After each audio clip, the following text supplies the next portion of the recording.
Mis-sajf li ġej, il-linja tal-ajru low cost Ryanair se tibda topera 12 rotta ġdida minnu lejn Malta.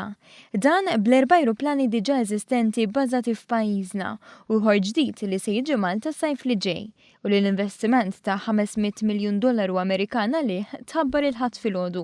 Meta Chief Commercial Officer ta' Ryanair David O'Brien nida l-programm tal-linja tal-ajru għal pajjiżna għas-sajf 2018. Well, Malta is a very attractive destination in its own right, but it also has an administration and a tourist agency that is doing all the right things. Il-Ministru tat-Turiżmu Konrad Mizzi spjega kif b'ħidma u sinerġija mal-Awtorità Maltija għat-Turiżmu u l-Ajruport Internazzjonali ta' Malta kienu identifikati rotot ġodda li linji tal-ajru differenti jistgħu joperaw lejn pajjiżna.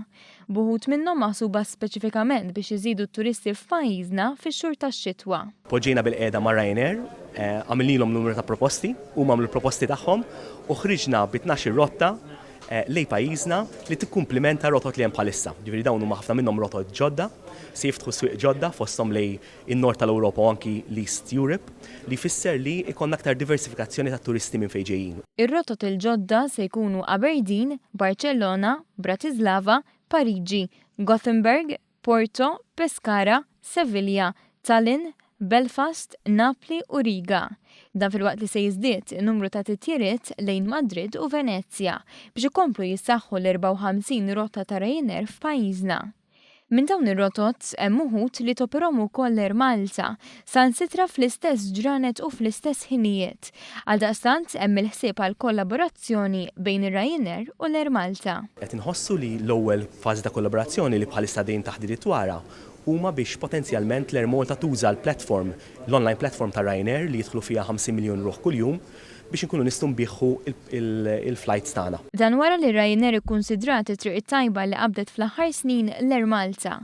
Allura minn barra li b'dan il-mod jiżidu l-passiġġieri fuq it-titjiriet tal-Air Malta qed ikunu diskussi wkoll il-possibiltajiet ta' konnettività bejn iż-żewġ linji tal-ajru. Further down the line, of course, we can consider connectivity, connections with Air Malta, given their unique ability to fly from Malta into Africa, the Middle East and the Near East and so on. But that's further down the line. There's a lot of technology between now and then. Bekk, b'dan il-vot ta' fiduċja fis-settur turistiku f'Malta se jinfetħu swieq ġodda għall-ivvjaġġar u t-turiżmu.